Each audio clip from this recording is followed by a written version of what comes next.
Bismillahirrahmanirrahim. Assalamu alaikum, dear participants. Welcome to this session of textual study of the Quran. Today we'll be starting off with verse 130 of Surah An'am. In our previous lessons, we have seen that how this surah addresses the Quraysh and points out to them some of their blatant deviations from the right path. So remember, since the time of Abraham, when they were settled in this area in Hijaz, they were ones who were following one God, and it was much later when polytheism crept into their ranks. So they are being told that their origin started with Prophet Abraham, who was very, very dedicated monotheist. He was someone who was committed to God, and how come they believe to be his followers and still don't follow what he actually taught? And in this regard, some of their innovations have also been discussed in the previous verses, and some of them will be discussed in the coming ones as well. So we start off with the verse 130. The words are, Ya ma'shar al-jinni wal-ins alam ya'tikum rusulun minkum yaqussuna alaykum ayati wa yunzirunakum liqa'a yawmikum haza qalu shahidna ala anfusina wa gharrathumul hayatud dunya wa shahidu ala anfusihim annahum kanu kafirin. O groups of jinn and humans, did there not come to you messengers from among you who would recite my revelations to you and would warn you of this day of meeting of yours? They will say, we bear witness against our own selves. The life of this world deceived them, and now they are testifying against themselves that they were disbelievers. Clearly, we can see from these words that as far as messengers are concerned, they were not just sent to humankind, they were also sent to jinn kind. As you can see, the words are alam ya'tikum rusulun minkum yaqussuna alaykum ayati, and of course starting off with the invocative, ya ma'shar al-jinni wal-ins, all groups of jinn and human beings, we have sent messengers from among you, and which means actually that is something will be from amongst your own groups. And so therefore we can clearly see that as far as guidance is concerned, it is not something that is confined to human beings, and as far as messengers are concerned, they are also not confined to human beings. The jinn kind, they receive their own messengers. And the word yaqussuna is also worthy of attention, because its conventional meaning is to narrate some story, to narrate some tales. However, it tells, and it's very telling here in the sense that when it is said yaqussuna alaykum ayati, it actually means that these jinn and human rasul or messengers, they would narrate God's revelations or God's verses. So this verse has been used here in order to understand that a better part of them consists of the fate of the disbelievers and their anecdotes. So you see, when they are being told that these messengers, they recited out God's revelations, the occasion is that God will pose to them that did not my messengers warn you of the fate of the disbelievers and of the advent of that day, so that you now have consigned yourself to eternal doom? So it is something of this sort, that is like a warning, and these verses especially are referring to the verses of warning. As you can see from the context, it says وَيُنْزِرُونَكُمْ لِقَاءَ يَوْمِكُمْ هَذَا, and would warn you of this day of meeting of yours. So basically these were warning verses that were issued forth, that were recited before them, and in spite of that, they continued to tread their path of indignation, of not following the right path, and at the same time they were adamant on their denial. And as you can see, the words قَالُوا شَهِدْنَا عَلَىٰ أَنفُسِنَا, they will say, we bear witness against our own selves. وَغَرَّتْهُمُ الْحَيَاةُ الدُّنْيَا, and the life of this world deceived them, and now they are testifying against themselves that they were disbelievers. So in other words, what this verse or this set of verses is telling us is that they will be on the day of judgment, they will be bearing witness against their own selves, which is that they will accept that they were doing something wrong. They will confess to the truth. Shahidu ala anfusihim annahu kanu kafirin, that they will testify against themselves that they were disbelievers. That it is something that the Quran has said a number of times, that the punishment in the hereafter is going to take place once matters are so clear, crystal clear, that people who are going to be punished, they will confess that they deserve this punishment. And that is precisely what is meant here. Shahidu ala anfusihim annahum kanu kafirin, that they will bear witness that they are disbelievers, and hence the punishment that has been destined for them, that has been picked out for them and called out for them, is something that they deserve. And this is the extent of perfect justice that will take place in the hereafter. Every single criminal, every wrongdoer would vouch for the fact that whatever he or she is getting as chastisement, as God's scourge and torment, is something that is a deserving end to what they did. It is not that they did anything out of confusion or anything out of lack of information. They fully knew what the truth was, and in spite of that, they continue to deny in arrogance. And hence now, when they are facing God, there is no other fate but the fate that they will meet. As we can see on several occasions, the Quran points this out, that such disbelievers will be consigned to eternal hell and they will rot and burn in it. ذَلِكَ أَن لَّمْ يَكُنْ رَبُّكَ مُهْلِكَ الْقُرَىٰ بِظُلْمٍ وَأَهْلُهَا غَافِلُونَ. And this is something, of course, which is said in a very emphatic way, that we had sent these messengers because your Lord is not one who destroys the city due to their injustice, when their inhabitants are unaware of the truth.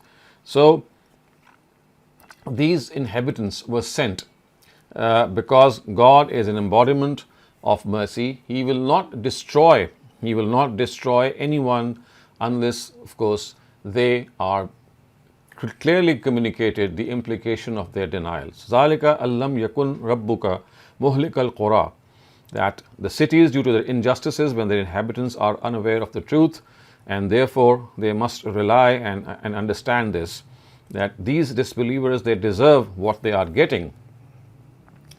وَلِكُلٍّ دَرَجَاتٍ مِّمَّا عَمِلُوا وَمَا رَبُّكَ بِغَافِلٍ عَمَّا يَعْمَلُونَ.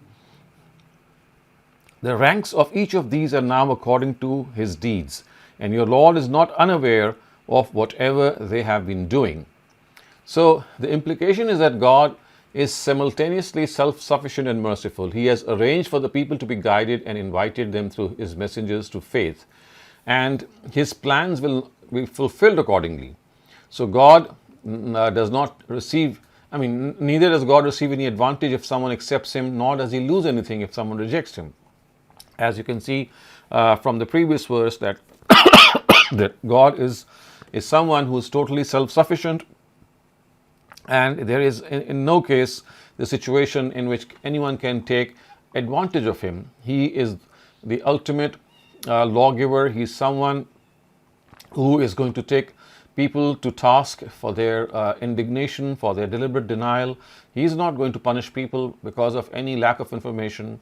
He is not going to punish people if they deserve any lenience. So such is his mercy. And then وَلِكُلٍّ دَرَجَاتٌ مِّمَّا عَمِلُوا, ranks of each of these are now according to their deeds. This is not going to happen, that people will not be rewarded as per their deeds. They will be put to test as per their deeds, and that is what it has been said, وَمَا رَبُّكَ بِغَافِلٍ عَمَّا يَعْمَلُونَ. And your Lord is not unaware of whatever they have been doing. So whatever they have been doing is in his total control and his total knowledge as well. So if he allows them respite, it is because he wants them to fully expose themselves, and if some of them still have the ability to accept the truth, then they should be given this respite. وَرَبُّكَ الْغَنِيُّ ذُو الرَّحْمَةِ. Your Lord is self-sufficient and an embodiment of mercy. So of course the sentence is, you can clearly see it's a prelude to what is to be stated later, and that is, إِن يَشَاء يُذْهِبْكُمْ وَيَسْتَخْلِفْ مِنْ بَعْدِكُمْ مَا يَشَاءُ كَمَا أَنْشَأَكُمْ مِنْ ذُرِّيَّةِ قَوْمٍ آخَرِينَ. So what is being basically communicated here is that if he has arranged for the people to be guided and invited them through his messengers to faith, then this is not because without all this any of his plans will not be fulfilled. So he does not have any need, and this is not dependent in any way on his creation. If people don't accept faith, they are not going to in any way reduce his treasures or do something that can harm him. They'll just harm their own selves. He has made all this elaborate arrangement because besides being self-sufficient, he is also merciful. And this actually, this attribute entails that he should not hold anyone accountable unless the truth is conclusively communicated to them. So God gives people full respite and warns them in every way. Only after this does he call them to account, and that is why it is said, وَرَبُّكَ الْغَنِيُّ ذُو الرَّحْمَةِ. And then it is said, إِن يَشَأْ يُذْهِبْكُمْ وَيَسْتَخْلِفْ مِنْ بَعْدِكُمْ مَا يَشَاءُ كَمَا أَنْشَأَكُمْ مِنْ ذُرِّيَّةِ قَوْمٍ آخَرِينَ. Which means your Lord is self-sufficient and an embodiment of mercy. If he wants, he can take you away, and after you bring forth in your place whomsoever he wills, just as he raised you from the offspring of other nations. So again, this is something of a warning. It is something that should sound this alarm in a person's mind, that he wills just as he raised you from the offspring of other nations. So therefore, the implication is that they should learn from their history. If God can create them from the offspring of their forefathers, it is also very easy for him to replace them with others. It is only because of God's mercy that they are still living. He can also seize them and annihilate them. No fear has he that if they do not exist in this world, it will become devoid of people. He can create for his world any creation he wants at any time he wants. So it should not be in any way something that we should think that it is beyond God to recreate, or he can replace people. And that is something that we want to understand fully, that as far as God is concerned, he is not dependent on people. He is not in any way has any reliance on people. So if they don't behave themselves, then God can easily replace them. إِنَّمَا تُوعَدُونَ لَآتٍ وَمَا أَنْتُمْ بِمُعْجِزِينَ. Remember, what you are being promised with is bound to come, and you cannot make God helpless. So that is something, again, being told to them in a very, very emphatic way, that the promise of not only the worldly punishment which visits those who deny their messenger, but also of the day of judgment, the signs of which are replete all around them and which can be heralded any time by the sound of a trumpet. So the Quran very emphatically says, إِنَّمَا تُوعَدُونَ لَآتٍ وَمَا أَنْتُمْ بِمُعْجِزِينَ, that whatever they are being promised, it's bound to come. And remember, the messengers of God, they promised their nations regarding two forms of torment, two types of punishment. So one of them is going to visit them in this world if they intentionally deny their messenger, and the other one is going to come in any case as a result of this punishment that is going to continue in the next world as well. So they'll face the music in this world, and they'll face the music in the next world, and they'll be punished horribly in this world, and this is going to continue in the next world. And in fact, if you look at other instances in the Quran, it becomes absolutely clear that the life of barzakh also would be a life of torment for them. So in effect, it's a threefold punishment. People who deny their messengers, who are their foremost adversaries, and deny them because of being, in spite of being fully convinced about them, they face the punishment in this world. And you have seen that this punishment normally takes place through nature, through natural disasters like earthquakes and cyclones and tornadoes and typhoons. All these destroy people once the messenger and his few companions are sifted out from them. And then when they are put to sleep in the land of barzakh, again they will be made to go through the same torment in a different way. And when they are raised to life once again on the day of judgment, their torment is going to continue. So such is the nature of this torment, that on the day of judgment, when they'll be consigned to hell, their torment is going to be eternal. It's going to be abiding and forever. So one can clearly see the implications of denying the messenger of God intentionally, that they are doomed in this world, they'll be visited with punishment in the land of barzakh, and when they get up on the day of judgment, and again they'll be consigned to hell, and this time it would be eternal damnation for them. So hence, this is something that the Quran repeatedly warns its adversaries, that وَمَا أَنْتُمْ بِمُعْجِزِينَ, you cannot make God helpless. Once he has decided for this punishment, then no one can stop him. And that is what this verse emphatically states. قُلْ يَا قَوْمِ اعْمَلُوا عَلَى مَكَانَتِكُمْ إِنِّي عَامِلٌ فَسَوْفَ تَعْلَمُونَ مَنْ تَكُونُ لَهُ عَاقِبَةُ الدَّارِ إِنَّهُ لَا يُفْلِحُ الظَّالِمُونَ. So that is again something which is said in a way that makes people understand that, O Prophet, say, O people of my nation, you tread on your way, I am treading on mine. So soon you will know for whom is the good fate of the next abode, and in reality the unjust shall never succeed. So again, this is a very, very important lesson which the Quran conveys, that through the tongue of the Prophet, that, O people of my nation, you tread on your way, you do what you like, and I'm going to do what I have been asked to do. So the real meaning, of course, of the word makana here, you can see the Arabic is actually in the sense that literally it means a status or a position. Makana means a place. But the way it has been used here, the context shows that it is used in the sense of way, which means that I will do it the way I am doing. And contextual indications, they automatically incorporate this meaning in it. And these words, in fact, sound a very clear acquittal and severe warning, which will become evident in the succeeding sentences. That the Prophet has been asked to convey his acquittal, which means that you do what you like. I'm not going to stop you. I have done what best I could have done. I have conveyed the message of God. It has reached you. Now you have chosen to evade it. You have chosen to stay away from it. So you should not blame me. Now you should wait for the decision of the Almighty. You should wait for the verdict of the Almighty. I am going to do my work. I'm going to keep on doing my work. And now God will take His account from you. So you can clearly see that it's not a sentence of compromise. People should not think that when the Prophet is saying these words, that you do what you like and I'll do what it's not that it's like a statement of tolerance, as people might understand. No, it's not a statement of tolerance. In fact, it's a statement of acquittal, that I am no longer responsible. Now you wait for what God has in store for you. And then, man takunu lahu aqibatu dar innahu la yuflihu adh-dhalimun.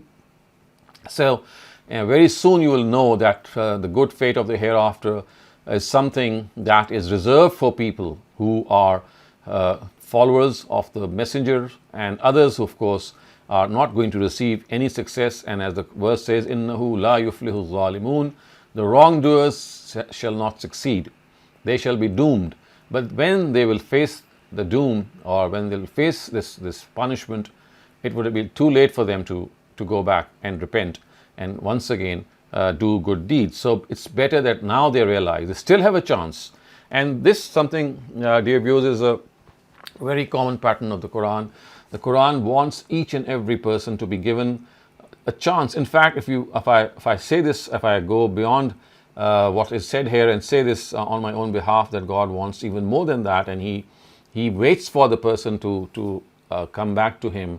So even that time is something which He is willing to give. He goes into, if I use this word, extra time, He gives that extra time. Even that time is something which is afforded to people, so that if they realize, even when the time is about to expire, He still does that. Such is His mercy. Such is His want, that people should come back and realize their own mischief and their own mistake. He is not someone who would like to punish them. It's only, it's something that He is forced to do, because people, out of their own injustices, they have chosen to take this way. So, وَجَعَلُوا لِلَّهِ مِمَّا زَرَعَ مِنَ الْحَرْثِ وَالْأَنْعَامِ نَصِيبًا فَقَالُوا هَذَا لِلَّهِ بِزَعْمِهِمْ وَهَذَا لِشُرَكَائِنَا فَمَا كَانَ لِشُرَكَائِهِمْ فَلَا يَصِلُ إِلَى اللَّهِ وَمَا كَانَ لِلَّهِ فَهُوَ يَصِلُ إِلَى شُرَكَائِهِمْ سَاءَ مَا يَحْكُمُونَ. So now come some of the innovations that you can clearly see, which are left here, and they are mentioned in a way that we will get to know that how these idolaters would actually regard their own deities to be superior to God.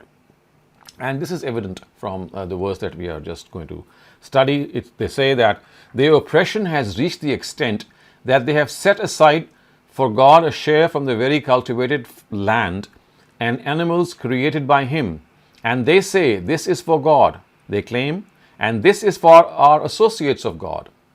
So this is for God and this is for our associates of God. Then what is for their associates cannot reach God. So the share of the associates cannot be given to God, but the share of God can reach their associates. And that is something on which the Quran comments, Sa'a ma yahkumun, how ill is what they judge. So they are going to sacrifice various animals and dedicate them to God and to their deities. And what they dedicate to their deities, they say it is reserved for them. It cannot reach God. But what they have reserved for God, they say that it can also go to their deities. In this way, we can clearly see that they have elevated their deities above God. And the way this would happen practically, if you could take a practical example, it would be that if a goat is dedicated to their idols, it was stolen or it died, or if some harvested crop dedicated to them was eaten by mice or was struck by a calamity, the loss was necessarily made up by the share dedicated to God. So in other words, because of any loss, something that was dedicated to their deities, it of course never reached them because either it died or was stolen. So that would be made up by the share that was dedicated to God. But the opposite will not take place. So if the share dedicated to God was afflicted by any such mishap, this loss would not be covered to the share of the idols. And in other words, to them the share of their idols held predominance over that of God. And after all, why should this not be the case? All the immediate needs of the polytheists of this world are related to the partners they associate with God. And such is their misfortune that they don't even think what they are doing. وَكَذَلِكَ زَيَّنَ لِكَثِيرٍ مِّنَ الْمُشْرِكِينَ قَتْلَ أَوْلَادِهِمْ شُرَكَاؤُهُمْ لِيُرْدُوهُمْ وَلِيَلْبِسُوا عَلَيْهِمْ دِينَهُمْ وَلَوْ شَاءَ اللَّهُ مَا فَعَلُوهُ فَذَرْهُمْ وَمَا يَفْتَرُونَ. In a similar way, for many idolaters, their associates with God have made the killing of their children alluring so as to ruin them and to make their religion dubious to them. Had God willed, they would not have done so. So leave them to these falsehoods of theirs. Now this heinous crime was committed to please certain jinn. So there were some shrines that would be dedicated to certain jinn in pre-Islamic times in Arabia, and the keepers and custodians of these places would induce them to these crimes by threatening them of dire consequences from these jinn. So they would be made to sacrifice their children at the altars of such shrines, and the threat would be that if they do not do so, then they will be visited with calamities, and these deities would not be pleased by them. And precisely this is what is mentioned here, that so as to ruin them and to make their religion dubious to them, that is, make the religion which they inherited from Abraham and Ishmael doubtful. So this is what their deities do, but then this is something that they have asked for, and so they must not in any way complain, because this is what they said. And then it is said, وَلَوْ شَاءَ اللَّهُ مَا فَعَلُوهُ فَذَرْهُمْ وَمَا يَفْتَرُونَ. Had God willed, they would not have done so. But you see, God did not will this, because such compulsion would have rendered meaningless the whole scheme of trying and testing people. So why would God force people to guidance? He has left this to people to choose and select for themselves, and therefore that is something, if they do, that is fine. If they don't do, then they must realize it is only their own selves to blame. And then of course the topic changes, and it goes on to point out another form of their innovation, and that would be that وَقَالُوا هَذِهِ أَنْعَامٌ وَحَرْثٌ حِجْرٌ لَا يَطْعَمُهَا إِلَّا مَنْ نَشَاءُ بِزَعْمِهِمْ وَأَنْعَامٌ حُرِّمَتْ ظُهُورُهَا وَأَنْعَامٌ لَا يَذْكُرُونَ اسْمَ اللَّهِ عَلَيْهَا إِفْتِرَاءً عَلَيْهِ سَيَجْزِيهِمْ بِمَا كَانُوا يَفْتَرُونَ. They say, these animals and these crops are prohibited. Only they may eat it whom we allow according to our view. Only they may eat it whom we allow according to our view, and others should not.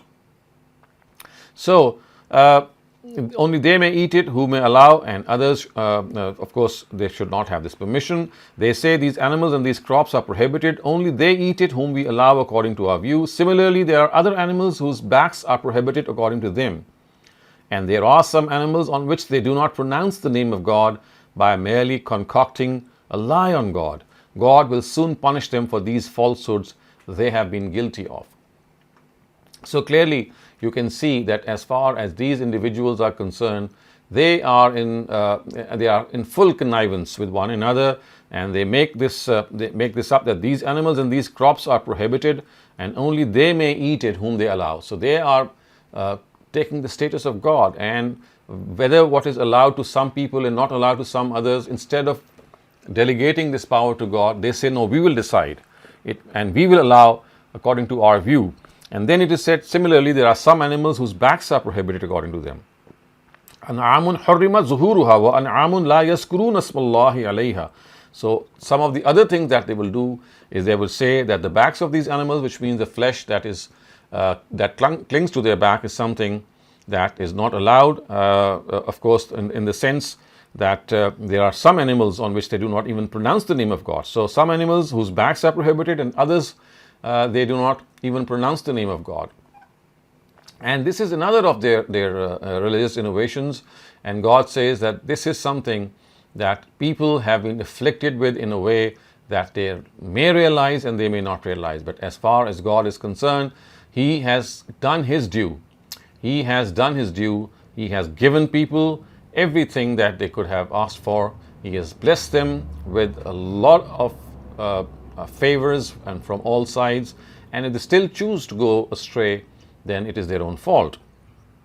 وقالوا ما في بطون هذه الأنعام خالصة لذكورنا ومحرم على أزواجنا وإن يكن ميتة فهم فيه شركاء سيجزيهم وصفهم إنه حكيم عليم. And they say, whatever is in the wombs of these animals is for our men only and unlawful for our women. However, if it is stillborn, then both can share in eating it. God will soon punish them for these things. Indeed, He is all-wise and all-knowing. Again, this is something that they don't realize. They say that whatever is in the womb of these animals is for our men only. I mean, women cannot eat it. Again, this was one of their innovations, that they would not allow women, and they would dedicate some of the offspring to men only. And they would say that it is unlawful for our women. However, if the child is stillborn, if it is born dead, then they can have a share in it. In other words, women can have a share in the animal that is born only when the born animal is stillborn, which means that it is born as a dead animal, which of course is something that belittles the status of women. And this is what they would do, and it's something that we can see their reverberations in some of the elements of how women are demeaned ever since those times. So, سَيَجْزِيهِمْ وَصْفَهُمْ إِنَّهُ حَكِيمٌ عَلِيمٌ. God will soon punish them.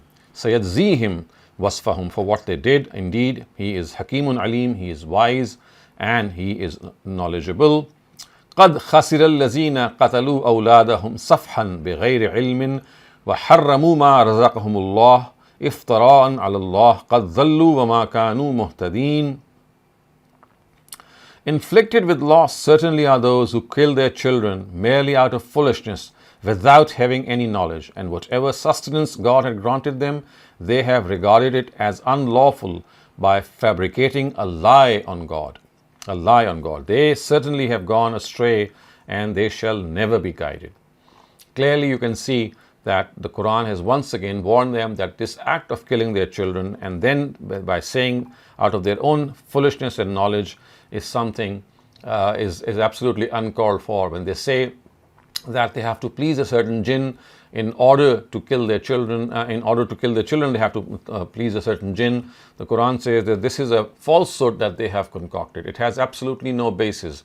It is superstition to the ultimate sense, in which they go as far as take an innocent human life. And قَدْ ضَلُّوا وَمَا كَانُوا مُهْتَدِينَ.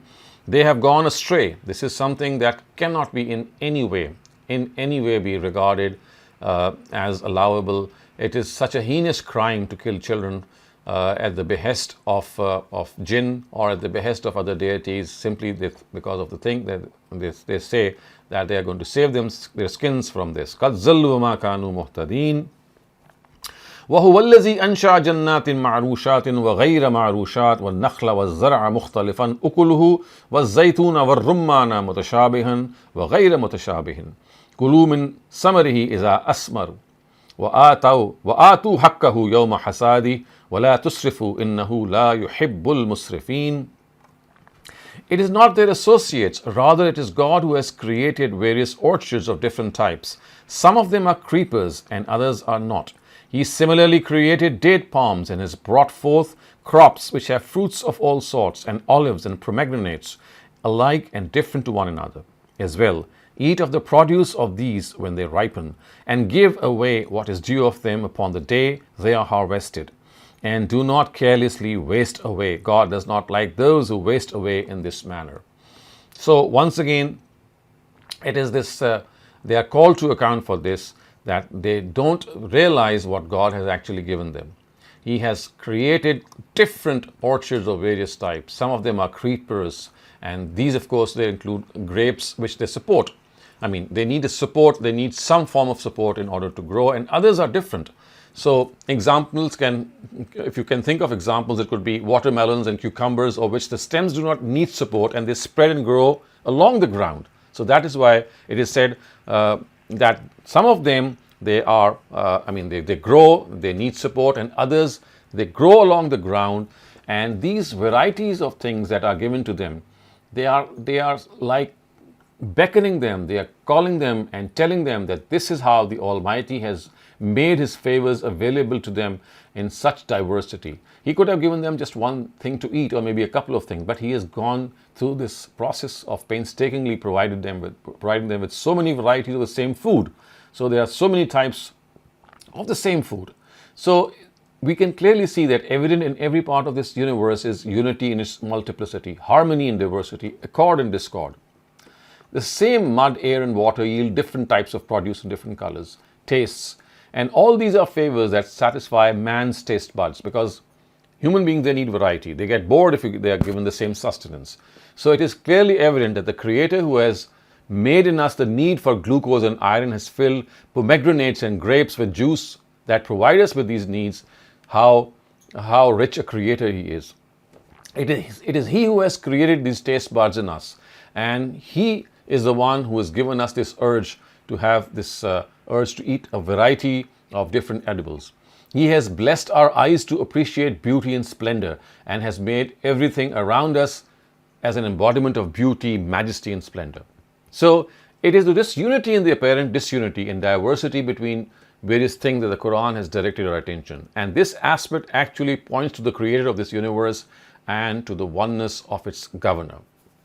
So in spite of these different sorts of things, the intent that controls them is one, and that is why it is said, "Kulu min samarihi iza asmara wa atu haqqahu yawma hasadihi," that you should eat what you have been given. It is a great gift of God. There's a large variety, and this is something that you should relish and cherish and thank God. But remember, it refers to all the things that have been enumerated here, that everything that has been given to you, you should eat from it, but you should not be wasteful. Innahu la yuhibbul musrifin, that God does not like those who are in any way wasteful. And it is said that when it is said that you give what is due of you, eat of the produce of these when they ripen, and give away what is due of them upon the day they are harvested. So it actually means that at the time of harvest, they should pay the right of God imposed on them. So remember, the zakat of harvest is something that has to be given at the time of produce. So it is evident from the verse that no produce is exempt from it except if the state grants remission, because as the verse says, "Kulu min samarihi iza asmara," whatever you produce, you must eat from it, and wa'atu haqqahu yawma hasadihi, and you must give its due on the day it is harvested. In other words, whenever the produce or the produce of certain things have been given to you, you shall be liable to pay for it. And therefore, as the Quran says, "Wala tusrifu," do not carelessly waste away, because wealth is a favor of God. It's like something that has been entrusted to human beings. If they waste away, if they are extravagant, they are spendthrifts, then they will realize that this is something what Satan does. And Satan lures wealthy people foremost in this manner. He entices them into various desires and wishes that these people become such slaves to their desires and to their luxurious ways that these things become even more than necessities for them. So how can such people think that the wealth which is scarcely enough to fulfill their extravagance also has a share for other people of God? They can never ever be so sympathetic to other people. They will only become misers and greedily hoard money. وَمِنَ الْأَنْعَامِ حَمُولَةً وَفَرْشًا كُلُوا مِمَّا رَزَقَكُمُ اللَّهُ وَلَا تَتَّبِعُوا خُطُوَاتِ الشَّيْطَانِ إِنَّهُ لَكُمْ عَدُوٌّ مُبِينٌ. He alone has also created animals to carry you and to carry burdens, and those too who walk close to the ground. Benefit from them whatever God has bestowed upon you, and do not walk in the footsteps of Satan. He is your inveterate enemy. So, وَلَا تَتَّبِعُوا خُطُوَاتِ الشَّيْطَانِ. I mean, this is a very, very common theme of the Quran. And again, before that is expressed, it is also said that just as God the Almighty has given you a variety in edibles, He has also made animals in a large variety. So there are some animals who carry your burdens, and there are others who walk close to the ground. So examples include sheep and goats. So while mentioning orchards and cultivated lands, the Almighty had used similar words, marushatin wa ghayra marushat. And in contrast, the words used for animals are farshan and hamula. So hamula are animals which carry your burdens, and farshan are the ones that walk closely to the ground. And now this can be actually understood as a very elegant comparison. So just as in the orchards there are creepers that grow on vertical supports, as well as those which spread along the ground, in a similar way, among animals there are those that are of tall stature, like camels and horses and mules, and those which pick their fodder from the ground, like the sheep, the cattle, and other animals of short stature. Again, this is something which can clearly see is that supreme sense of creativity and this extent of creativity that we have, that not only has God gone to this extreme in producing edibles in various varieties, He's done the same in producing and creating animals for our own benefit. So with this we come to an end to today's session and this set of verses, and we can now go towards your questions. Dr. Saleem, I have a couple of questions, no raised hands, but I have some questions in the chat related to the passage. The first question being, what is the torment in barzakh if you are in a state of sleep? Also, is there any hisab in barzakh? So you see, as far as barzakh is concerned, we are told that people who have intentionally denied the truth, they are just put through a certain sleep, and in that sleep they will be tormented. And that torment is going to be something of a very, very scary nightmare in which you are always feeling that there is something going wrong and that you are being punished. So that is like an abiding thing. And their account has already been settled in this world. So there is not going to be any further account. Their account has been settled, and that is precisely why they are being punished in barzakh. And once they get up in the next world, that punishment is going to continue. You see, there are two sets of people, or two categories of people. One is that category which we're just talking about. So this category is one in which the account is settled in this world. And these are normally people who are adversaries of a messenger of God. So their account is settled in this world, and hence their punishment starts from this world. There are other people who lived in the post-prophetic era, like this era in which we are living. We are not his direct adversaries. We are not the direct adversaries of our messenger. We are his indirect adversaries. For us, the rule is that we are put to sleep in the land of barzakh. We would not know what has gone on. In fact, when we'll be raised to life on the day of judgment, we'll get up from the sleep, and we will just remark that, well, I just slept. It was as if I just slept for a few days maybe, or a few hours. So for such people, the account is going to be settled in the next world, and of course their balance is going to be set up there, and the scale is that's going to measure their deeds is going to be set up, and as a result, whatever the consequences are, as a result of those consequences, they will be consigned to either hell or heaven. So this second category is a category in which people are just put to sleep, and their account is deferred until the day of judgment. But in the first category, their account is not deferred because it is taken in this world. And why is that? Because the messenger of God is already there, and they are left with no excuse.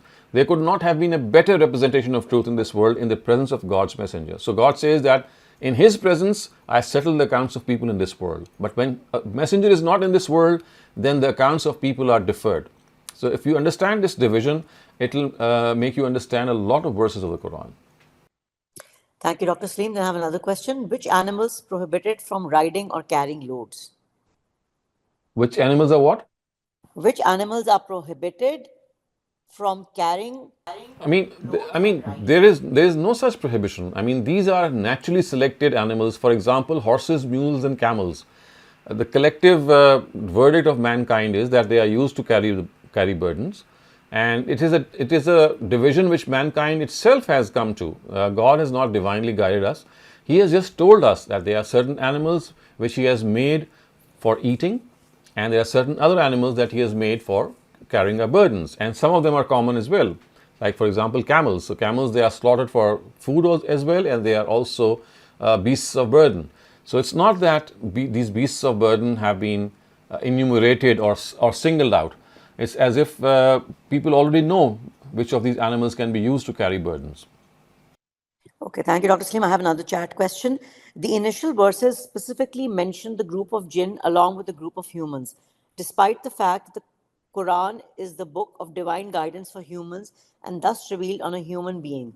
What is the logic in so specifically referring to the jinn folk when such address to the jinn folk is of no use to the humans?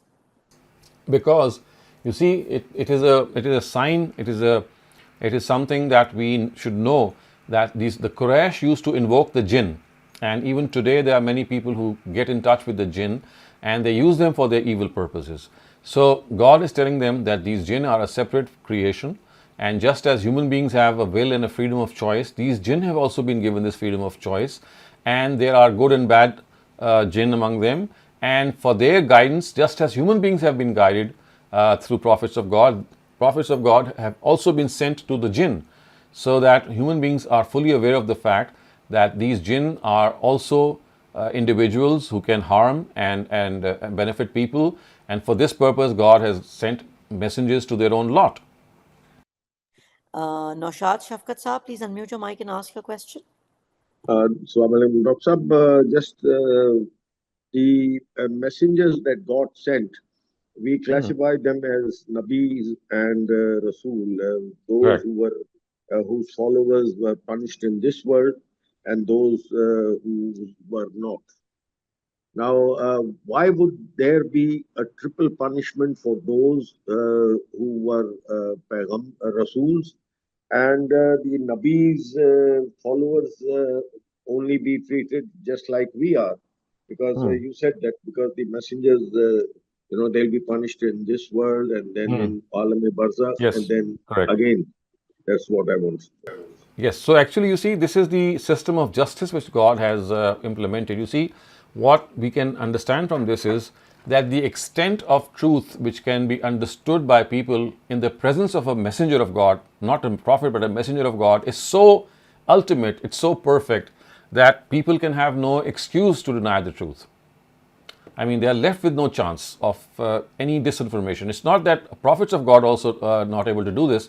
It is only that their worldly punishment is not given because the extent of that is perhaps not equal to that of a messenger. Prophets of God, they also convey the truth, but the extent to which messengers of God are able to convey the truth is so perfect, is so ultimate, that God says that this is precisely was the thing that would have taken place in the hereafter. In the hereafter also the truth would be communicated to the ultimate extent. But once that is done in this world, God says that this is like a mini day of judgment in this world. So perhaps what was to happen on the day of judgment has already happened for them in this day or in their own lifetime. So that is why for them it is like as if their sentence of punishment has started with their death. It actually started in this world when they were punished by killing them through various natural calamities. It continued when they were sleeping in the land of Barzakh, and again it's going to continue. Because you see, the respite that they needed was only because perhaps the Itmamul Hujjah process was not completed on them. But in the case of the messengers, the Almighty says that the process is set to completion in their own lifetimes, and hence this punishment is warranted. Sir, the prophets, that means they are not able to communicate the message as effectively? Are you saying? Well, I would not phrase this in this way. All that I can say is that there is something which is different. That maybe it could be something which is lesser, or maybe something which is lacking, because the purpose of both the prophets and messengers of God is to communicate the truth to the ultimate extent.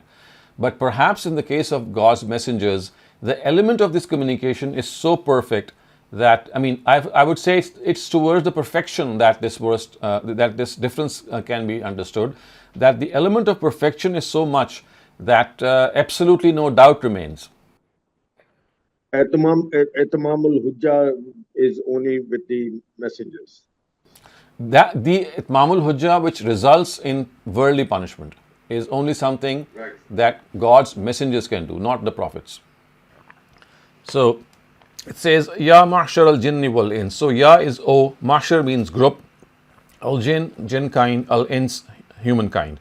So O group of jinn kind and humankind, Alam is not, did not, Ya'tikum, come to you, Rusulun, messengers, Minkum, from among you, Yaqussuna, who would narrate to you, Alaikum, upon you, who would narrate upon you, Ayati, my revelations, Wa, and Yunzirunakum, they would warn you, Liqa'a yawmikum, of the meeting of your day. In other words, your meeting of the day, Haza, which is this one. I mean, of course, this is a conversation that will take place on the day of judgment. That is why it is being said that did not these messengers come to you in the past, who would relate my verses to you and who would warn you of this meeting of today that is taking place now? Qalu, they will reply, Shahidna, we bear witness, ala anfusina, against our own selves. Wa, and gharrathum, was led away, they were led away, al hayatud dunya, by the life of this world. Wa, and shahidu ala anfusihim, they will bear witness against themselves. Annahum, that they were, kanu kafirin, amongst those who were disbelievers. So they were deceived by the life of this world, and they would bear witness against themselves. And what would be that witness? That they are amongst the disbelievers.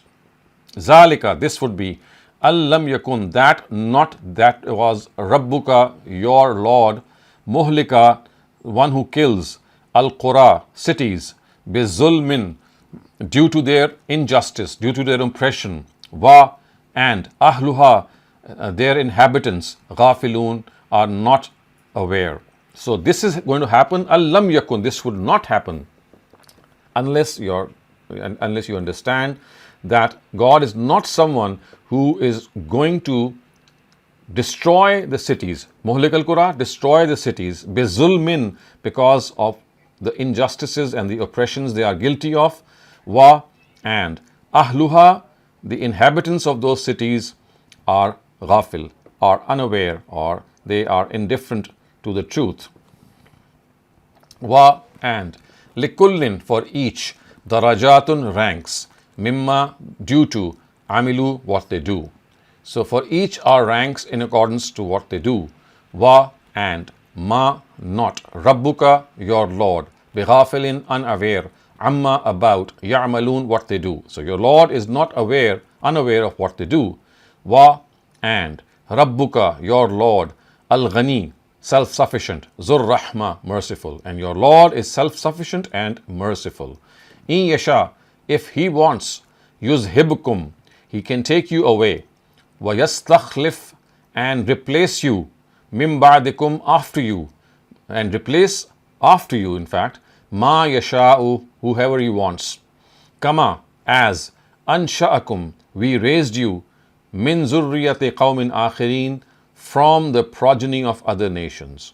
So what is being said is that your Lord is self-sufficient and he is merciful, and if he wants, he can take you away. In yasha yuzhibkum, he can take you away. Wa yastakhlif min ba'dikum, and replace you with others, ma yasha, whatever he wills.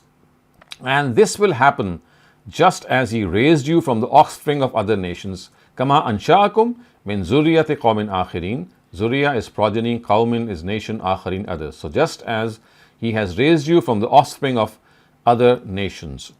Inna, indeed, ma, that, tu'aduna, what has been promised to you, la'atin, is going to come. So what has been promised to you is going to come. Wa, and, ma, not, antum, you, bimu'jizin, make helpless. So you are not one who can make helpless. Obviously, the implication is that you cannot make God helpless. Qul, say, ya qawm, O nation, i'malu, do, ala, upon, makanatikum, on your place. So do what you will on your place. That would be the literal meaning. Qul ya qawm, O my nation, i'malu ala makanatikum, do what you want on your place. Inni, I, amilun, I am also going to do, and of course the next part is suppressed, that I am going to do what I am going to do at my place. So inni amilun ala makanati. So ala makanati is suppressed here. Fasawfa, fa, therefore, sawfa, very soon, ta'lamun, you will know. So very soon you will know, and what will you know? Man, for whom, takunu, going to be, lahu, for him, aqibatud dar, the consequence of the next world. In other words, the fate of the next world. Innahu, indeed, la, not, yuflihu, succeed, az-zalimun, the wrongdoers. Indeed, the wrongdoers will not succeed. Wa, and, ja'alu, they make, lillahi, with God, zara'a min al-hars, what the hars produces, or what the cultivated land produces. So what do? وَجَعَلُوا لِلَّهِ مِمَّا زَرَعَ مِنَ الْحَرْثِ, they make for God what the cultivated land produces. وَالْأَنْعَامِ, and from the animals. And what do they set aside? Nasiban, a share. So nasiban is share. So وَجَعَلُوا, in fact, if you could just think that this word nasiban is something that has been deferred, otherwise the construction would have been وَجَعَلُوا nasiban, that they make a share lillahi, for God, from among what the land produces and from among the animals. So nasiban has just been deferred, otherwise it would have been simple for you to understand. Basically, it is telling us that they have made shares for God and set aside a share for God from the cultivated land and from their animals. And how does this happen? It happens in what is explained in the next part, and that is faqalu, fa, therefore, qalu, they say, haza, this, lillahi, for God, bizamihim, according to their understanding. So they say that this is for God according to their understanding. Wahaza, and this, lishurakaina, and this is for our associates or the partners of God, for the deities. Fa, and, ma, that, kana, is lishurakaihim, for their deities. Fala, therefore, not, yasilu, it reaches, ila, towards Allah, God. So what is for their deities? It does not reach God. وَمَا كَانَ لِلَّهِ, and what is for God? فَهُوَ يَصِلُ, then that yasilu reaches ila, towards shurakaihim, their partners. So whatever is for their shuraka, their partners, it does not reach God. But what is for God, it does reach these shuraka, these partners, which I have just explained earlier on. Sa'a, what a evil, ma, that, yahkumun, they give verdict. So what an evil verdict do they give?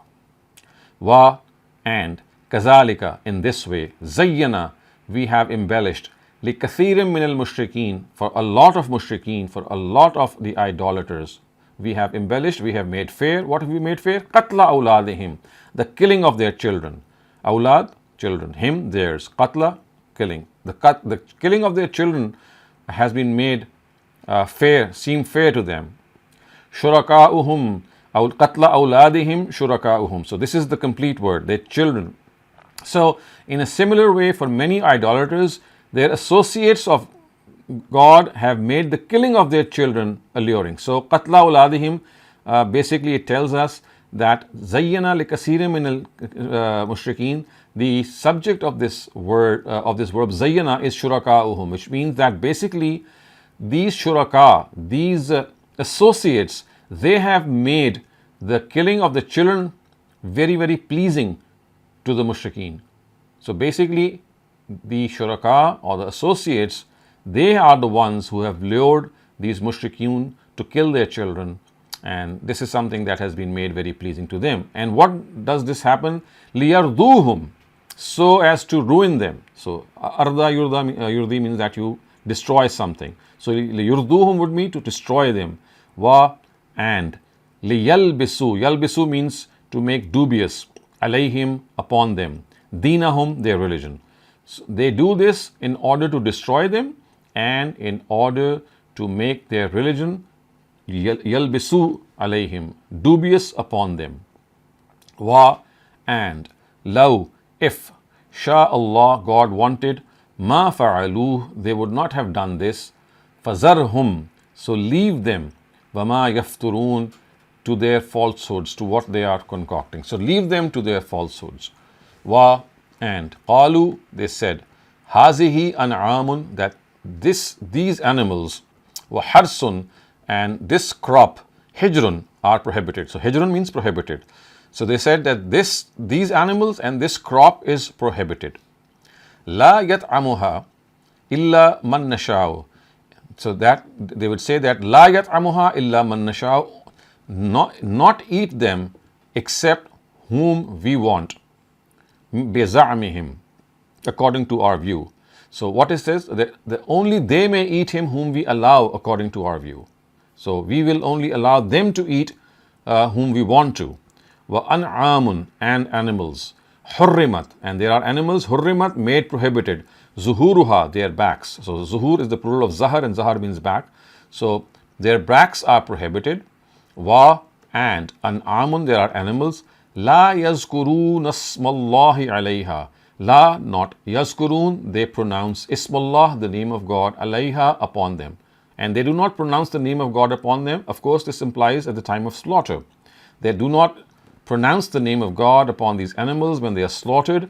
Iftara'an alayhi. Iftara means as a falsehood concocted against God. So basically, they do not pronounce the name of God at the time of slaughter, and this is a iftara against God. This is a lie or a falsehood concocted against Him.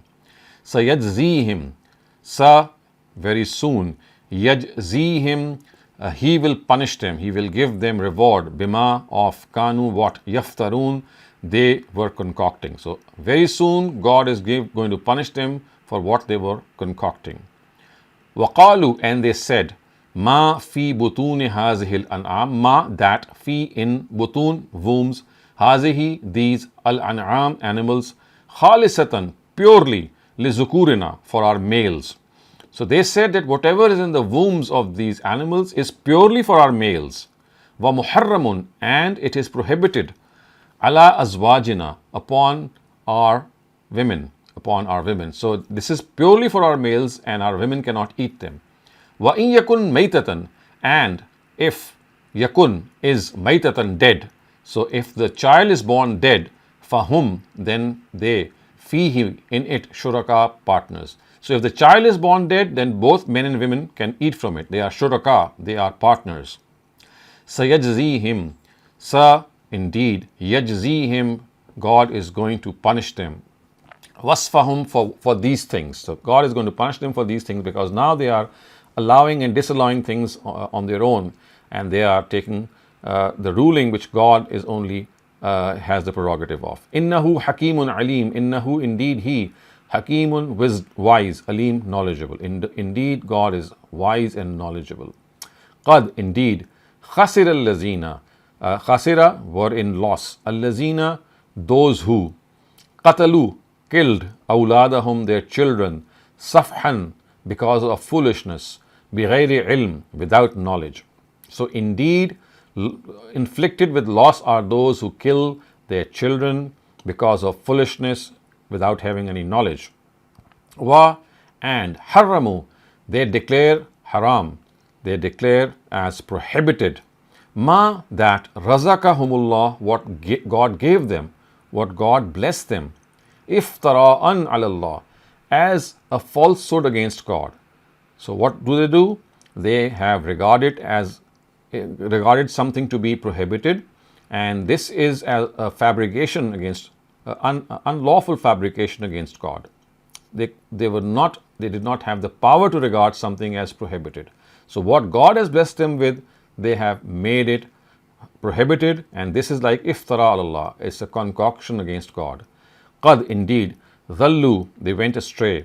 Wa, and ma, not. Kanu, they, muhtadeen, guided. They went astray and they were not guided. Wa, and huwallazi, indeed he, ansha'a, he created jannat. Jannat, of course, is the plural of jannah, and jannah is a garden or an orchard. Ma'rushat wa ghayra ma'rushat. Ma'rushat of one type, wa ghayra ma'rushat, orchards of one type and orchards of other types. So therefore, it is God who has created various orchards of one type and other types. So, and then of course it is said, there are one nakhla wa zar'a wa mukhtalifan ukuluhu. One nakhl, so nakhl of course are dates. Wa zar'a, and there are cultivated lands. Mukhtalifan, different. Ukuluhu, their produce. So they are such that their produce are different. Wa, and zaytun, and he has made olives. Wa, and rumman are pomegranates. Mutashabihan, similar to one another. Wa, and ghayra mutashabihan, and dissimilar to one another. So in other words, he has created various orchards of different types. Some of them are nakhl, some of them are date palms. So marushat and ghayra marushat. So marushat basically refers to creepers. And so as you know that creepers are those types of fruit that need a support. They cannot grow without a support. So you can say that what is being said here is that there are certain orchards which have fruit which are marushat, and there are also fruit which are not marushat, which are not creepers. So some are creepers and others are not. And amongst them is nakhl and zar. Nakhl is date palm, zar is cultivated crops. Mukhtalifan ukuluhu, whose produce, whose fruits are different. And then of course more varieties are enumerated. Was zaytun, war rumman. So there are pomegranates, there are olives and pomegranates, mutashabihin, which are similar, wa ghayra mutashabihin, and which are dissimilar. Kulu, eat, min samarihi, from its produce. Iza asmara, when it ripens. So eat from its produce, eat from its fruit when it ripens.